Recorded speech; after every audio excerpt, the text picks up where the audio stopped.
Hello, my name is Stephanie Benedetto, and welcome to the Three Principles Global Community webinar.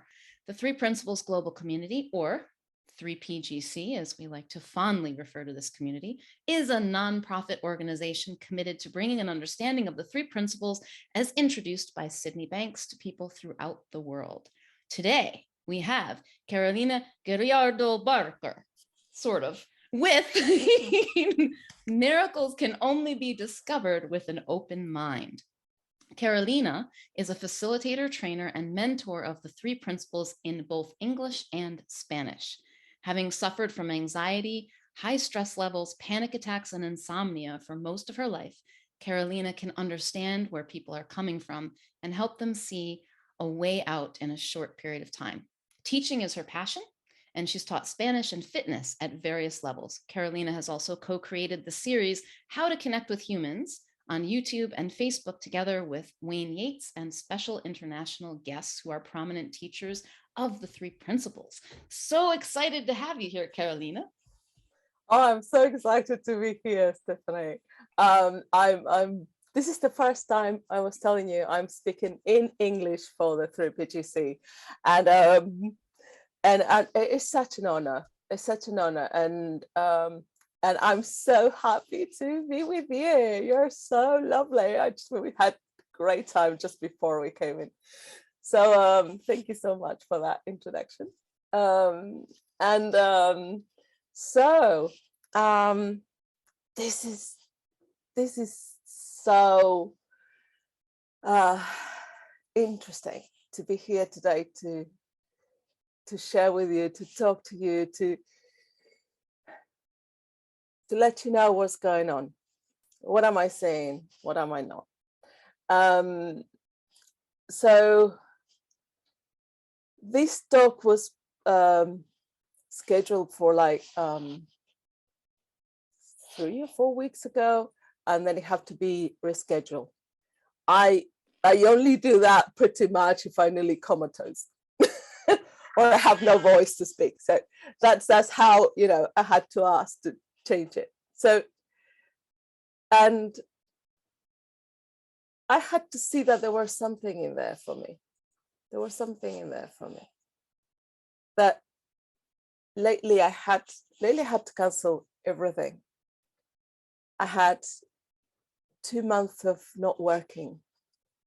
I had COVID, then I have long COVID. Before that, I have been quite ill as well in this past 2 years. And on and off and on and off. And so we rescheduled for today. By chance, they sent me the date. And Wayne Yates, who is here, and he's my partner, not only in crime, but I mean, in life, in crime, and my very beloved partner also. And but we co-created How to Connect with Humans. And today, as a couple, is our 9-year anniversary. And thank you. And so also, it's a particular day where we couldn't be together in person. We live only like 2 minutes away by car, but we couldn't be together today. And that's okay for us. And after months and months of my daughter applying for medicine, very stressful, going to several universities, and she was asked to go to do the interviews, and it's a very, very extensive process here in the UK. This year is the year that they have the least amount of spaces. Any other year,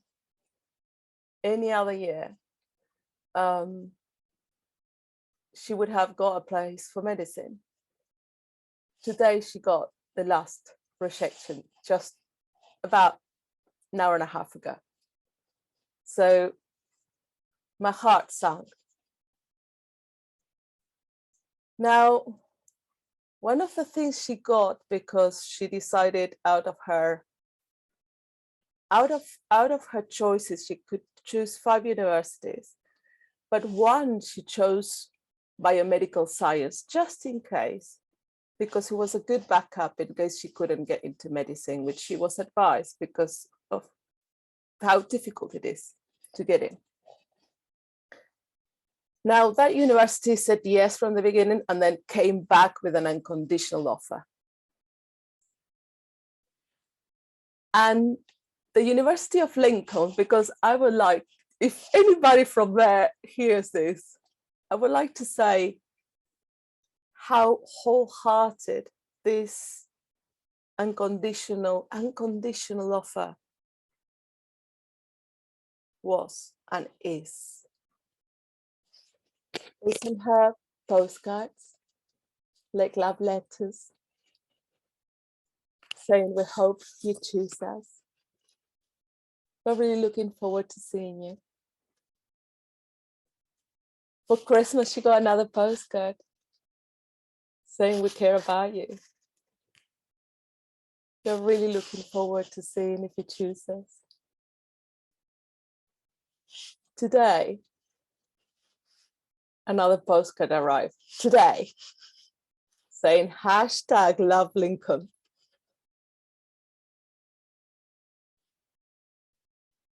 So,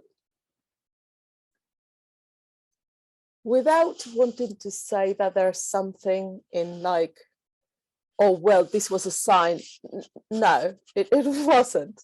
It was coincidence. But there was something in seeing how those emails were put together in comparison to other emails. How, without knowing her, they were already sort of unconditionally embracing her. She said, Mom, there's something about it. There's something about the feeling that feels right to me. I know I should probably be more gutted about not doing medicine, which was my dream. There's something about the feeling of these people and this place. It's a smaller university. They are taking very good care of the people they have. It's a campus sort of like with pubs and coffee places and things that it's walking distance. And it's mostly run by the students.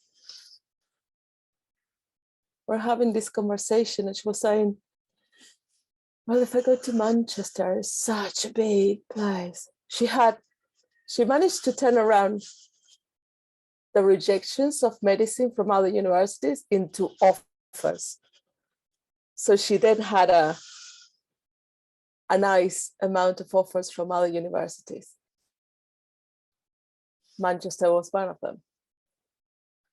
Like, yeah, okay, it's a bigger university, bigger name, more recognized, it's a bigger city. It didn't take us long. We went with her dad on the phone and it came back to the feeling. There was something about, we didn't know, we haven't been there. There was something about the feeling that we felt was right.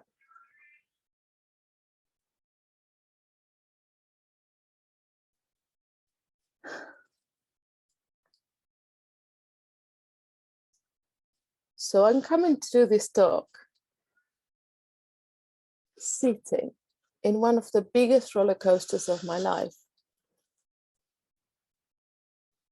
So she's going somewhere that's 5 hours away from here.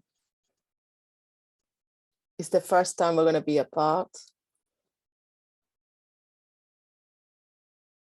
We are planning for the first time to move in with Wayne. Now, this means that we will most likely move somewhere else. Not to where she's going to be, but about 2 hours apart.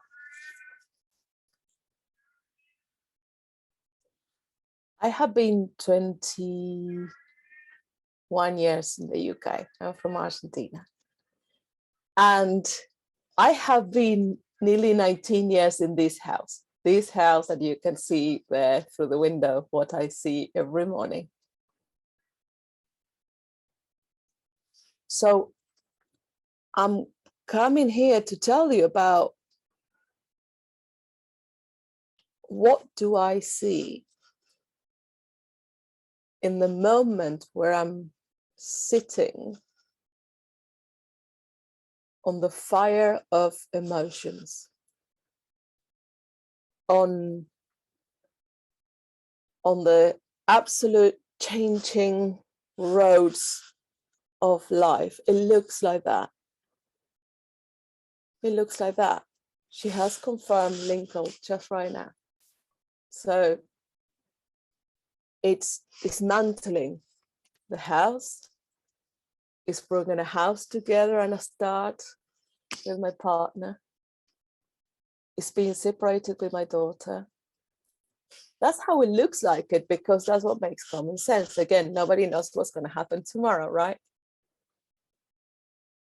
But that's the roller coaster of my thinking. Oh, I'm so happy about this, but I'm so sad about this. Oh, I'm going to have to leave all my work around here and all my friends and family we have here to move there. We'll come and visit, but I'm going to leave behind what I've been building for most of the time I've been here in the UK. We're going to jump into the deep end and start from scratch.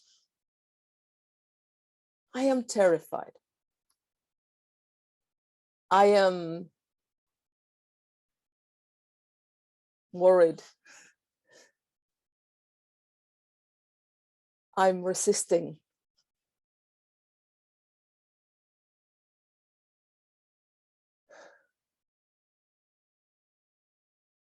Now, the only thing I'm resisting is the thinking I have about what I think is going to happen.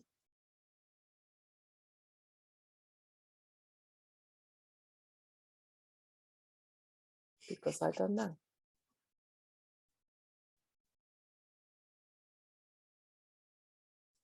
I'm resisting moving to a house that I don't know, but I have sort of like, oh, it's never going to be like what, or maybe, or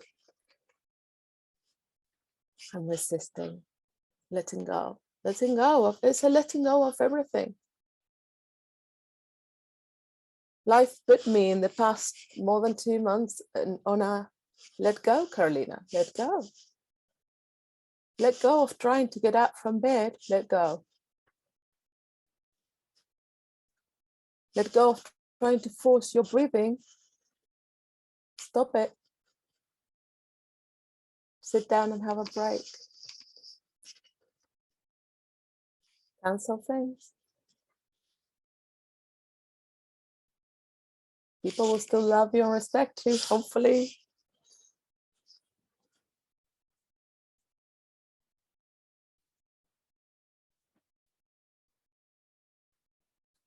Let go of what has become in my head the routine of every day I know. Surrender. Surrender.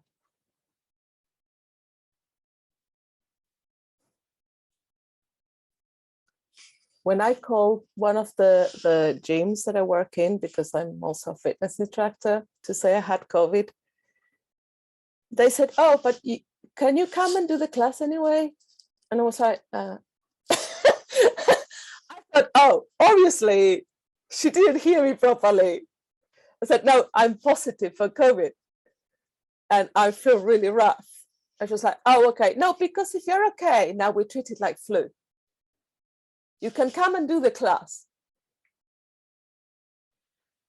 And my head went, Can you imagine the amount of thinking from 0 to like 1,000 miles an hour? It was like, this is immoral, what are they saying? How many people can I, be potentially, hurting? What is this? What am I going to do? I mean, luckily I wasn't feeling well enough. So I said, like, no. Anyway, no.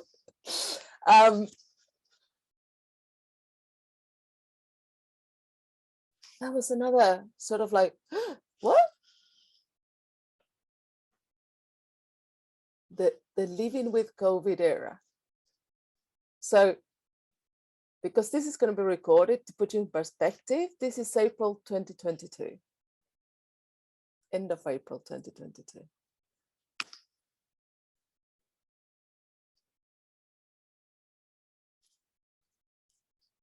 For me, it was like,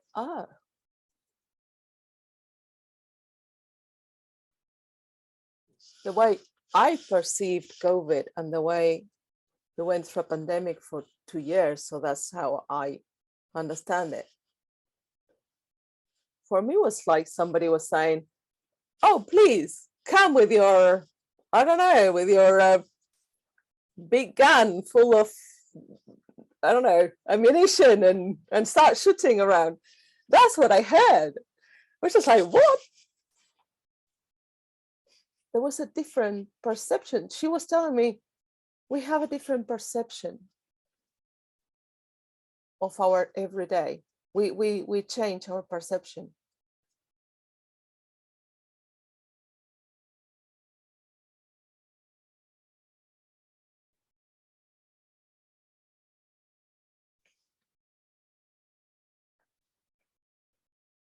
So then everybody was saying, oh yeah, I have it, I had it, whoever's had it, 5-7 days, you'll have a bit of flu. That's it, you're out. It goes. It went for other people. For me, it stayed and it stayed and it lingered and it got worse. And so it's not very easy to get appointments with the doctors, but I had to insist, and I went to see the pharmacist because I couldn't get an appointment, and that's what the surgery said to do. And the pharmacist saw me from the back of the pharmacy and could see my chest go up and down. I wasn't positive by then. I was just like about 2 weeks, 3 weeks after, still really struggling to breathe. And it's like, so what's going on? I said, I'm a bit fatigued and I can't get an appointment, and they told me to talk to you, see if there's something I can take. So he kindly asked me to go to his office on the side, and he took my blood pressure and checked a bit. And I was talking, I was still struggling. So I don't think you're very well. I think they need to see you. So this very kind man that somehow out of so many people that come there just saw me, called the surgery and said, look, I never asked for this kind of favors, but I have this person here and she doesn't look right to me. I think she needs to be seen. So he got me an appointment.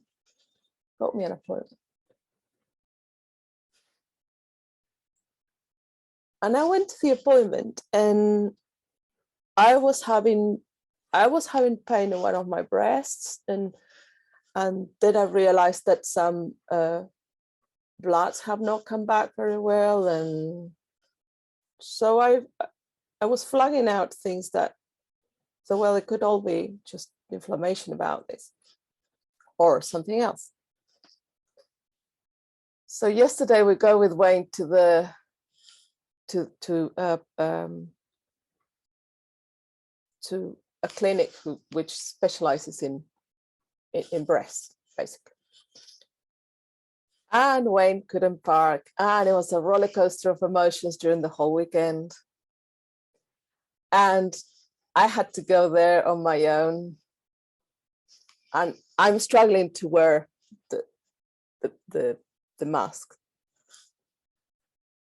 So I'm there, and I have to fill all these forms and I can't do it. And I start panicking because in my head, I realized that I started a whole thing about, oh, I have cancer. This is the moment they're going to tell me, and my life is going to change. And so again, from 1 to 1,000, my thinking went into, this is the end of my life. And I started having a panic attack as I was trying to write the forms. Though because I felt embarrassed and I wanted the appointment, I have to sit there and try to control it. To a point where I was thinking, well, should I tell them that I really need to go outside because I'm having a panic attack and just have a full-blown panic attack? And that's okay. And then I come back when I can. Now, somehow something hold me in that huge amount of fear. And though I had my tears rolling on my face and I was like that, trying to fill the forms in, something told me to keep going. And they called me in and they were so kind. And they said, we think there's nothing wrong. We're going to check it anyway. You know, we're going to do some imaging in a couple of weeks, but we really think there's nothing. I thought, wow.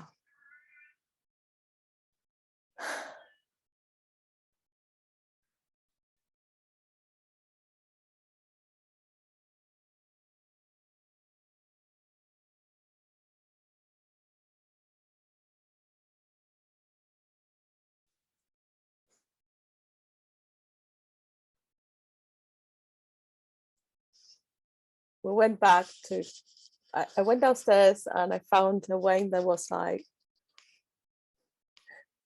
really busy, nervous and agitated about the place we were in and parking and driving. And he's an absolute pro. He's a driving instructor. So the town is complicated, and it was particularly complicated, but you know, he's amazing. But he was obviously in a lot of thinking. He couldn't be with me. He was trying to get through my phone. He couldn't get through. He didn't know what's going on. And I just saw him with so much love and so thankful that this man just sits there and gets through thick and thin with me. He holds me when I'm absolutely blind of seeing this understanding. And sometimes, many times, we're blind together. And many, many times we're able to say, it may be that we're both very blind at the moment, not seeing anything. That brings us back. Even just to leave whatever it is and then get back into connection in another way. We come back home and I had to go to the pharmacy to pick up a few things. We come out and there's this couple and the mother of one of them with a 13-year-old girl that goes into a whole panicky, screaming situation, and she's throwing herself on the floor and the mom is crying, and you can see that dad doesn't know what to do. There's a nurse that is saying like, sorry, we can't help you. You need to go to another hospital. We don't have.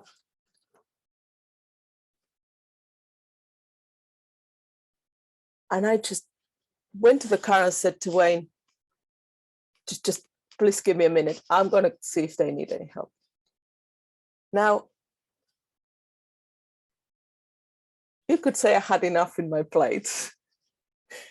And if I had stayed here, I would have been completely blind to what was going on. my daughter was doing mock exams for the A levels. It was like, oh, so many things that I had to worry about. So important to me. Well, I went, and I was there present, feeling absolutely fine, going, can I help? Do you need a minute to go talk to somebody? Can I do something?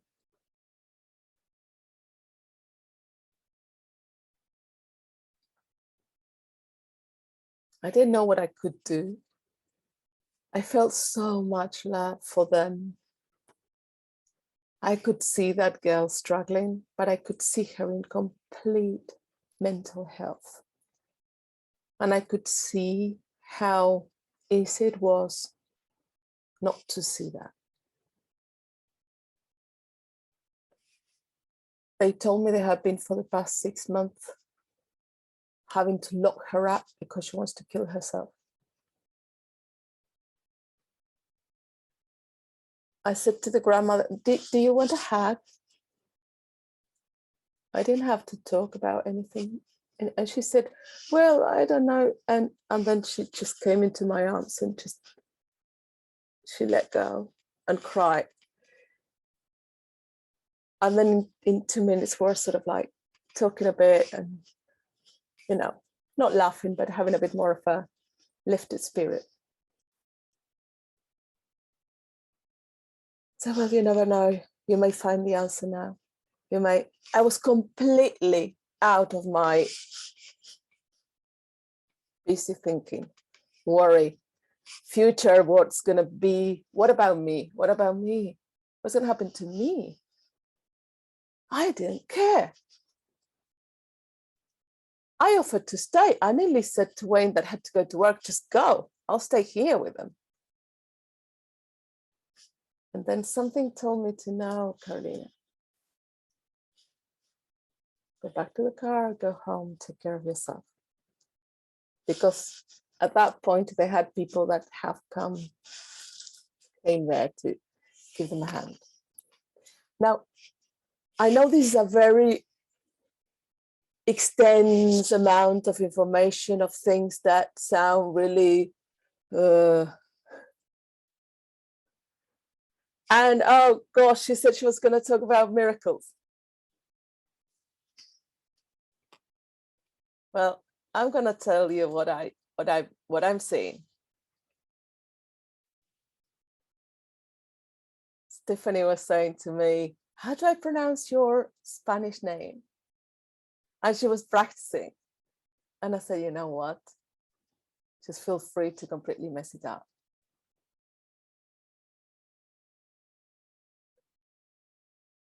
And she was like, oh, because it's about miracles, maybe the miracles I'll say it properly. And I suddenly, it clicked. She just helped me see this.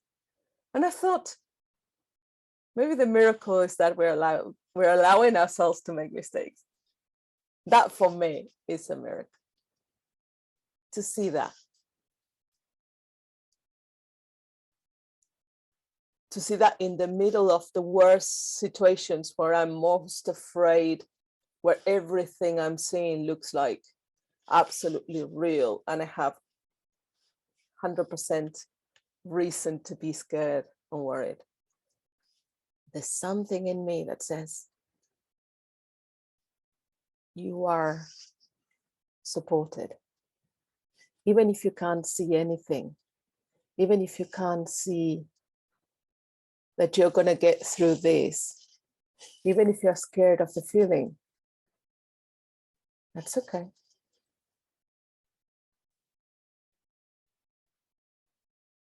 Because I can't come here and repeat the beautiful words of Sydney Banks and say, if only humanity wouldn't be afraid of their experiences, the world would change. Well, I can be afraid of my experience, but I can be afraid of being okay.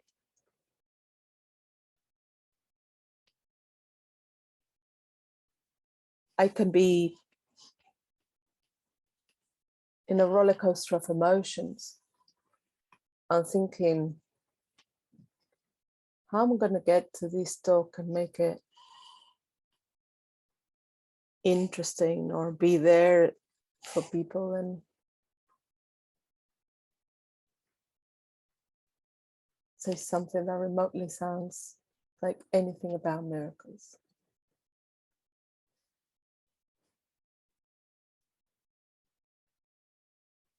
Breathing for me today without coughing, without having to stop to catch my breath. What a miracle that is. I take that for granted every day.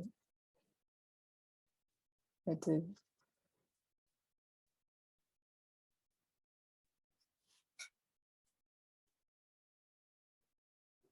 Opportunities are opening when change is happening. Those are miracles.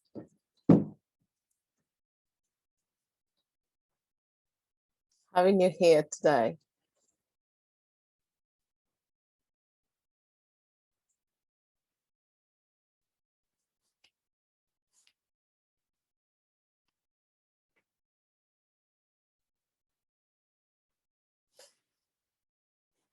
So just to see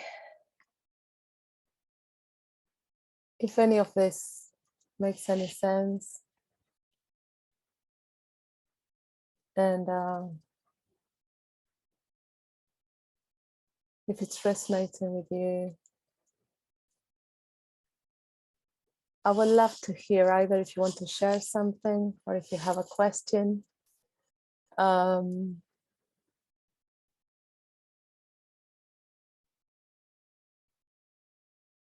Yeah, I think that would be great, Steffi, if we can. Yeah, cool. So if you have a comment or a question for Carolina, you can raise your hand by going to the reactions button and then selecting raise hand, and we'll be able to see you. And also, Carolina, I think the microphone is making a little bit of a sound as it rubs on your scarf. Yeah. Yeah. So I guess that's better. We were deciding whether to have it like this or without or what, but yeah. You know, or you could even, I think the sound is okay without, we can still hear your cat a little bit too, which is fine. But it's not, if you even want to go without the headphones. We can. That better. You know, you wouldn't have a talk with me without my cat having part of the talk. You go. Oh, thank you so much.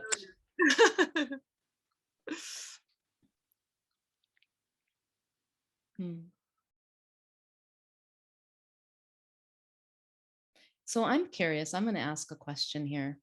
Yes, please do. For everyone who's listening, actually, what do you notice in Carolina's story that was a miracle? Or maybe even a better question, what wasn't a miracle?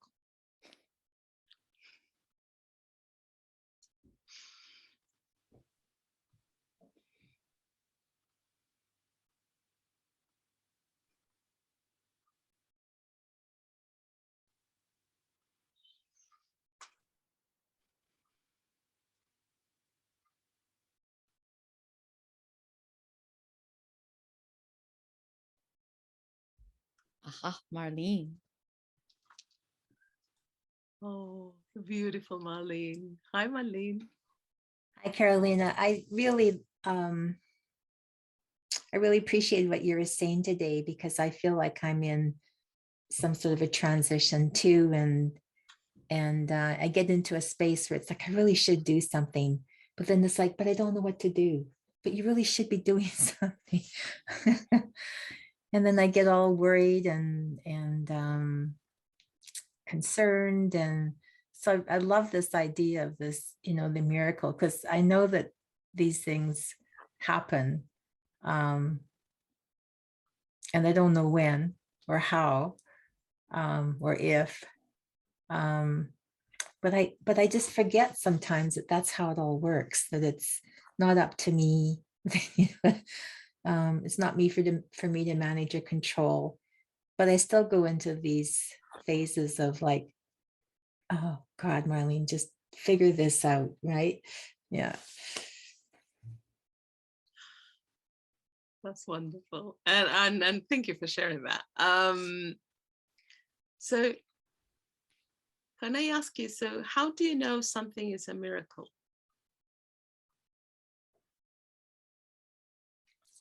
If I would define it, it comes out of nowhere, out of the blue, and it just seems to be the solution, or something's taken care of or resolved, or that wasn't my doing. So if you open the door and you start, you go out for a walk and it starts raining,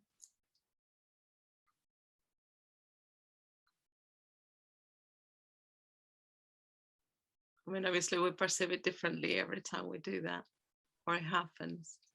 Right.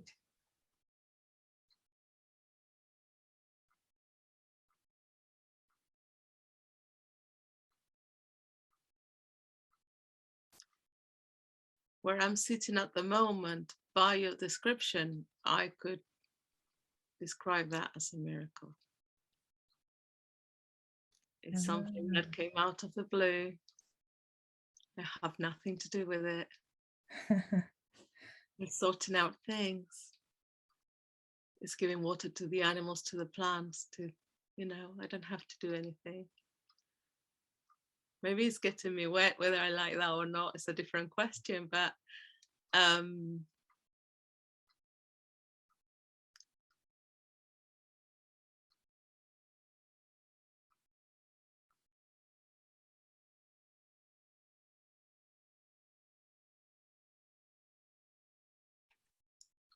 maybe what I've seen during this time is that I have given miracles a whole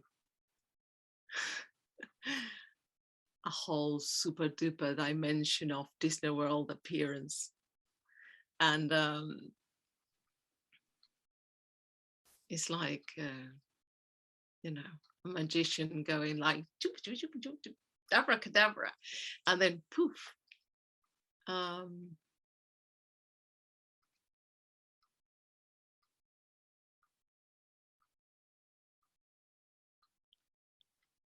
And I know it sounds very silly, but just putting a tea bag inside hot water and then seeing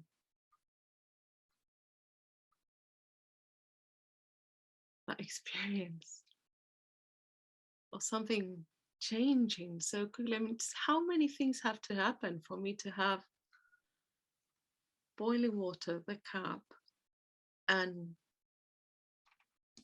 tea in a bag? How many things have to happen, including the rain, right? So if I'm understanding you correctly, then everything's a miracle.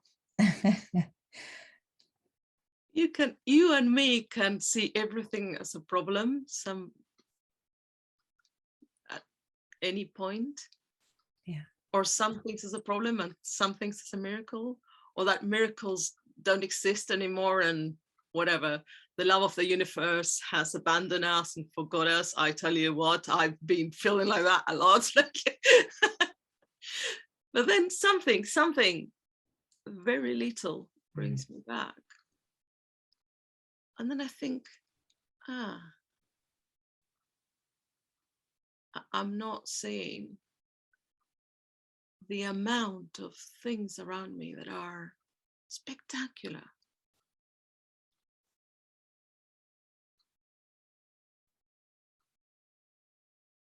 Spectacular.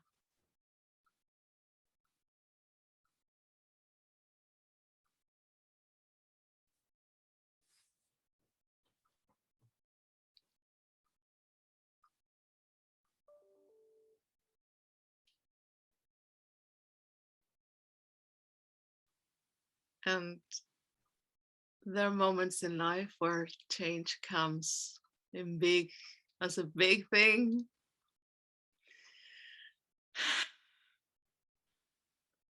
And I'm there with you. I don't like it. I don't want it.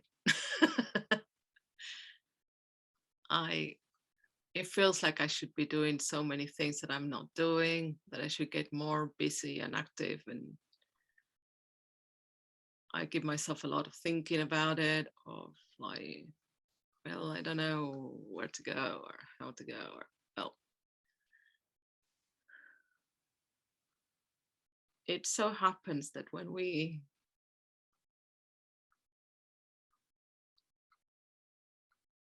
wait and we have the patience just to see what's coming next, we somehow really know what to do, don't we?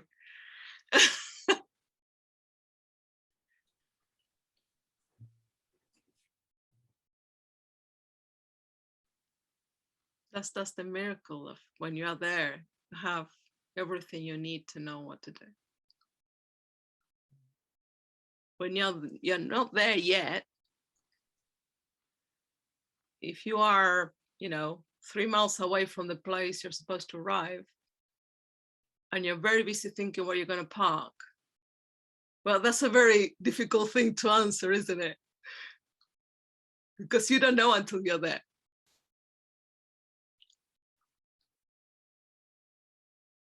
And when you're there, you'll know what to do. Does that make any sense? Absolutely. Yeah. I think where I'm challenged is being in a place of thinking I don't know what to do and making that wrong. Bad, yeah. Yeah, you and me. I'm going to tell you a little secret. Sometimes I do a talk and I'm like, this is going really well. I know this. I'm being interesting. Well, since we started, I pretty much have the thinking of, oh, I'm being so boring. I'm so in my head. I'm doing so badly. This is awful. I don't usually give myself so much thinking, but for whatever reason, it's happening today. Mm. Now, should I not talk? Or should I just realize it has nothing to do with me, in a way? As far as I turn up and I'm here and I'm willing to share what's going on really with me, as far as I'm telling you honestly, it's so hard to see miracles, the principles, all my wisdom when I am sitting in worry feeling and uncertainty feeling. I feel lost, and I feel that I'm doing a really bad job because I'm not in a very good state of consciousness to see what really is going on. But that has nothing to do with me. I mean, today here, I am here, and the talk will just, wisdom will know what to do.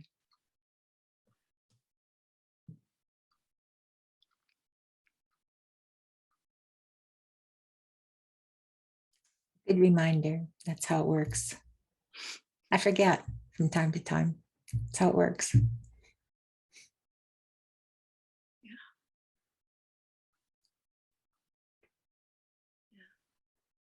a great thing, especially to keep doing stuff.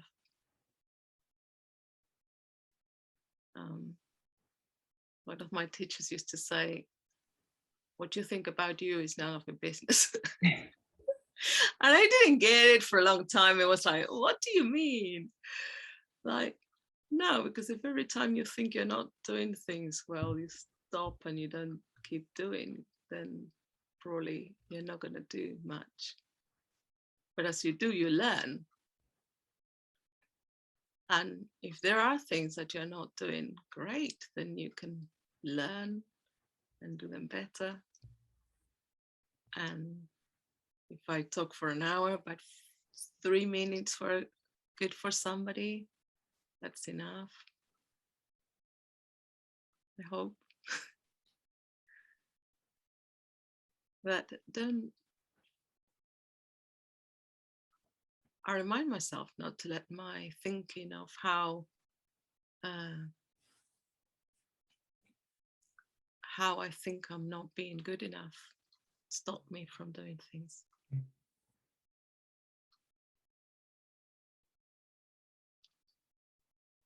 Is that helpful? Yeah, it did. Thank you. Yeah. Yeah. Yeah. It's kind of the age-old question, how am I doing? Sometimes okay, sometimes not so good. Yeah. It's your idea of what you're doing. Yeah. Other people may go, oh Marlene, gosh, you changed my life. And you're like, what? You know? Because it's what people are going to hear. It's not what you're saying. I know it sounds like a contradiction, but it's not what you're saying. It's not what you're doing. Your presence, just there's something in there. If you're pointing that way, people will see what they need to see because it doesn't come from me. Yeah. Mm-hmm.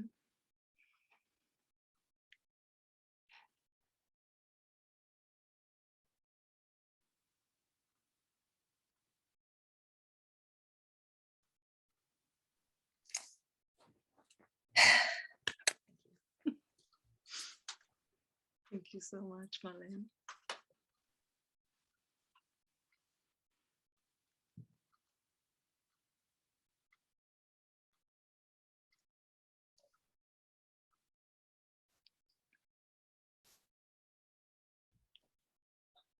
What else are you seeing? I'm curious as you're listening, as you're perhaps feeling what Carolina is pointing to.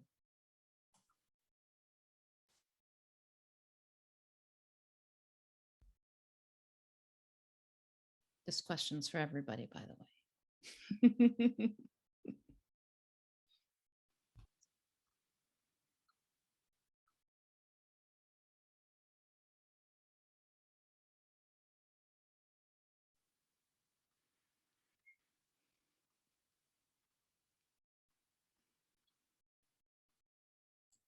I'll come back to that question because when you spoke about moving, I've been playing with this idea. I'd love to live in a warm climate again. And then I think about all of the ways I'm attached and what I have here and what I would miss and so I was curious that you're in the process of moving and moving away from something that's very familiar, has a lot of memories attached, has a lot of meaning. And I can see why people don't move at all. I would honestly just sign here and say, like, just let me live here and I don't want to move anywhere else. And I know absolutely everything about this place, this house, everything. I don't. That's why I tell myself, that's why I tell myself. But yeah, it is a huge adjustment. It's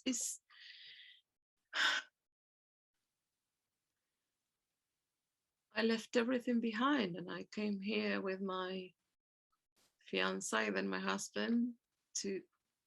We didn't have a spoon. We started from scratch. He's British and well, we came here. It seemed like the most logical option.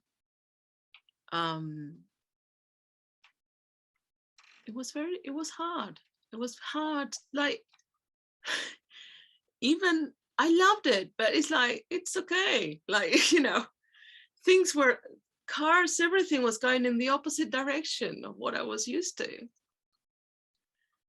The steering wheel is on the other side. Not only the cars were going a different direction, also the car is positioned in a different, everything is positioned a different, everything.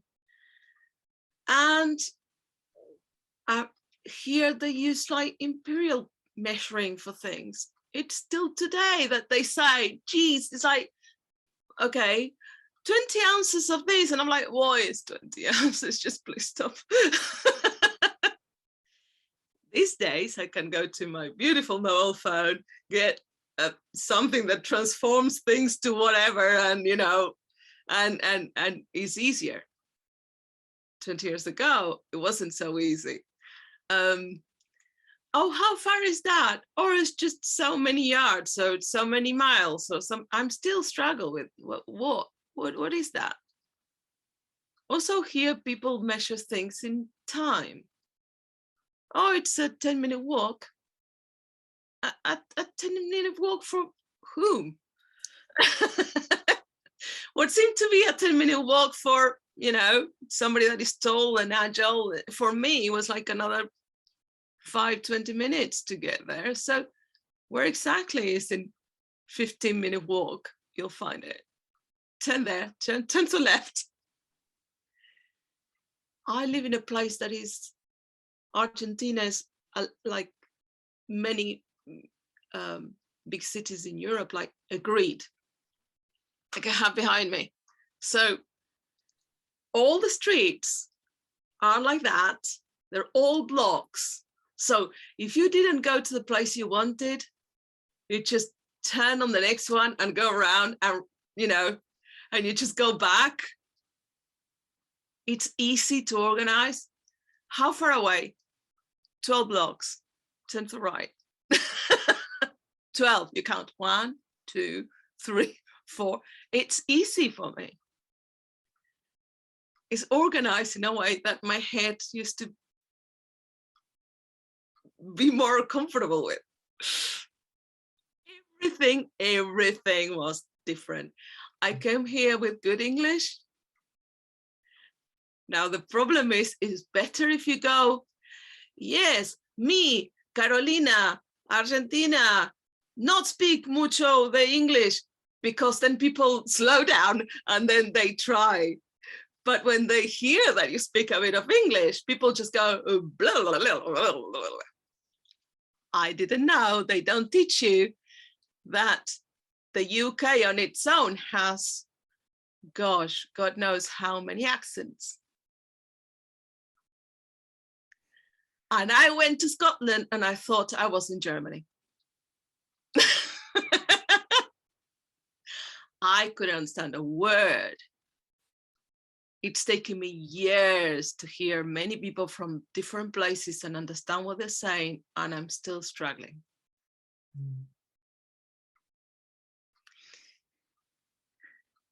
And then there's a thing where your English is never as good as your Spanish. And then your Spanish starts deteriorating because you're not using it all the time. So none of them are as good as they're supposed to be.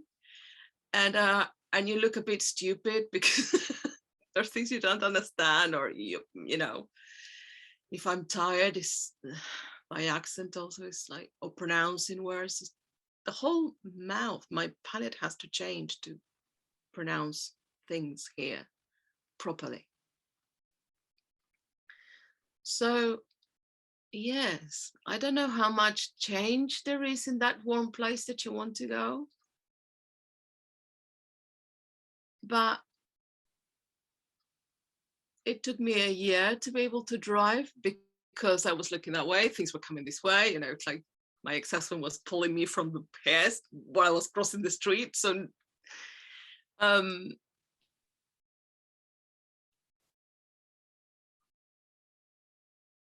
there's still 9 years later with Wayne. We were still, how many times he's saying something and I'm like, what'd you say?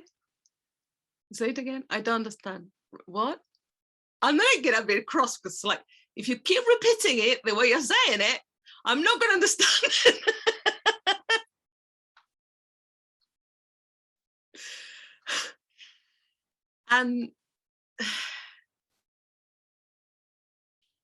And I could give myself a huge amount of thinking about how is it that 9 years later I'm not understanding everything,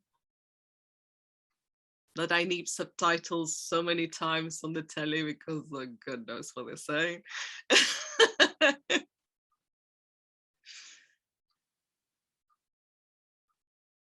But you can go and try. I wouldn't change it for the world.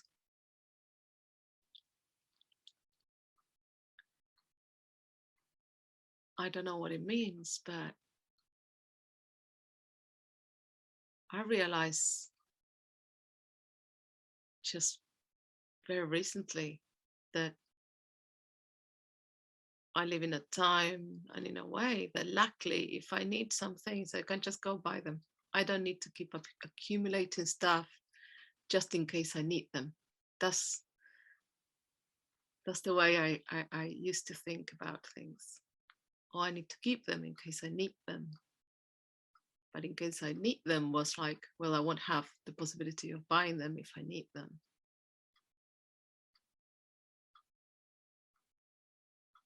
Now I look around and think like, how many things I don't really need? I decorate on top of decorating. Like, how many things do I need to decorate things?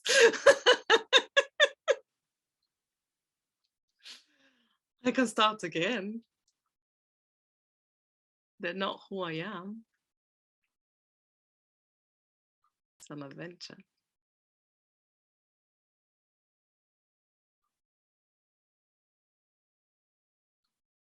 But you're going to have to tell this to Wayne to tell me probably just tomorrow that I said this. He'll have to put this video to remind me of what I was saying about how interesting is change.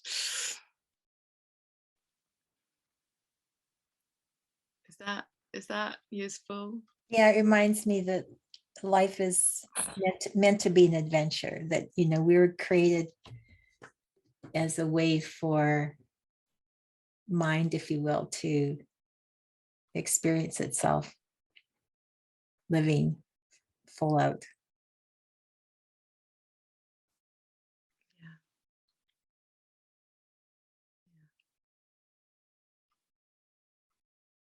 I love that.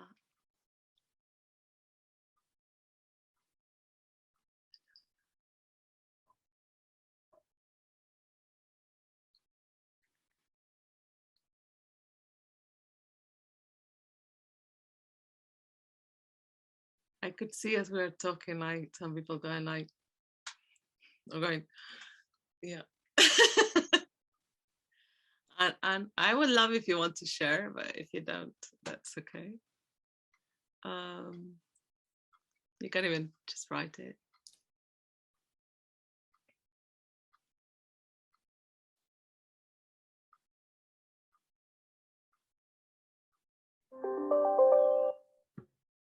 I love what you were saying there. For me, it's nothing set in stone. The amount of times I've moved in my life, it's never defined me. And when we move, if it works out, all well and good. If it doesn't, we move again. It's that easy. It's not set in stone. You know, if Marlene, if you decide that you want to move to a warmer country and then, or a warmer city or wherever, and then it doesn't work out, you can always go somewhere else. We sometimes define ourselves as, oh, I want to settle roots in this place, in that place.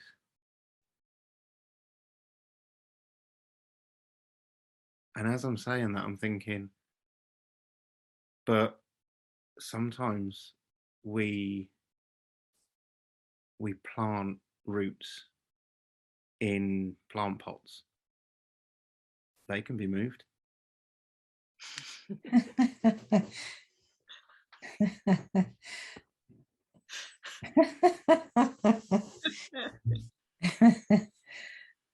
How are we any different? I think sometimes the idea of moving and the idea of starting again scares us. And it does. I'm not going to say that I'm looking forward to moving, because in a way, I'm scared. I don't know what it's going to be like. who are we going to be? You know, are we going to be okay together? Because Carolina and I have never moved in together. Yes, we stay with each other, but for me, I'm just thinking about it and going, you know what? We'll work through it, whatever it is. And if it doesn't work, it doesn't work. We take these risks. Like Carolina was saying, I'm a driving instructor. And every day, pretty much, I kind of wake up and go and put my life in my hands.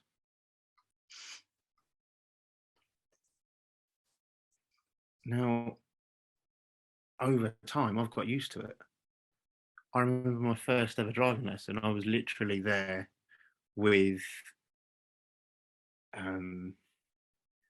like books of how to instruct and what I need to remember and everything like this. Now I get in and just do it. Because the more we get used to doing something, the easier it becomes.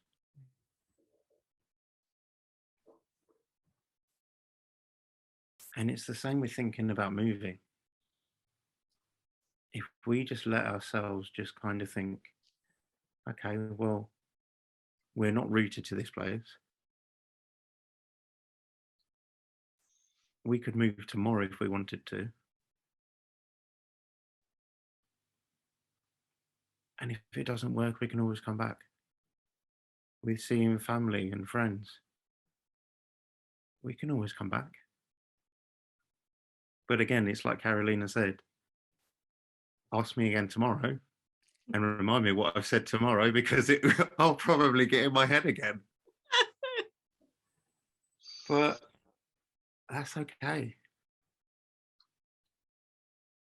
It's a scary thought, it's a scary idea, but it's just a location. And it could be a little bit easy for me to say that because I've moved from place to place. But for me, I've got family where I am now. And to leave them behind, it's going to be hard. But I can come back. They can come and see me. And it's fine. Before the call, when Carolina texted me saying, oh, it looks like we're going to be moving, I was like, oh, okay. What does that mean? And then thinking about it, I think what I've created, or what I feel I've created, is kind of like a safety net here. And then what is that safety net? That safety net is something that we've made up. Something I've made up.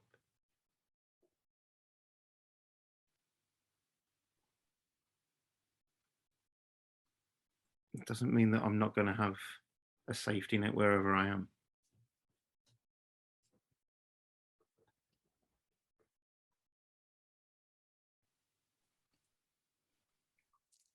Thank you both. I've got another meeting to go to, but this has been really helpful and really lovely. Thank you. Thank you so much, Pauline. Thank you, Wayne. That, oh,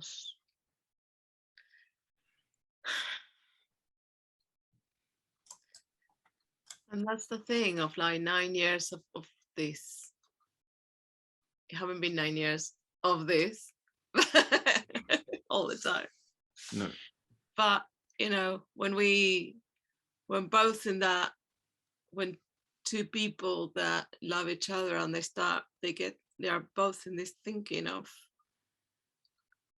what's it going to happen, what does it mean, who am I going to have to leave behind, and then we are even trying to put dinner together.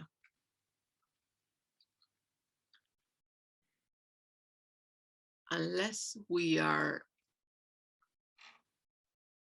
usually we're aware and sometimes we're not, but it seems it is about, why did you leave that package of pasta out, or why are you using the tomatoes in that way.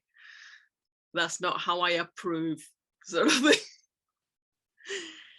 And usually has nothing to do with pasta, is that we are suffering from that thinking, and to get back into connection, it's useful to know that we are both struggling a bit, and then we can go, you know what, I'm scared about all this. Are you, here Wayne, saying honestly, I'm actually scared and worried. I'm not jumping up and down going like, woohoo. It's okay, because we're both trying to make sense of this. And one of the things I think we both learned about sharing the principles, sharing our experience, and the amazing teachers that we heard and we've been with, is to come from where you are now, to come from what you're seeing, to come in from the feeling that you have in the moment.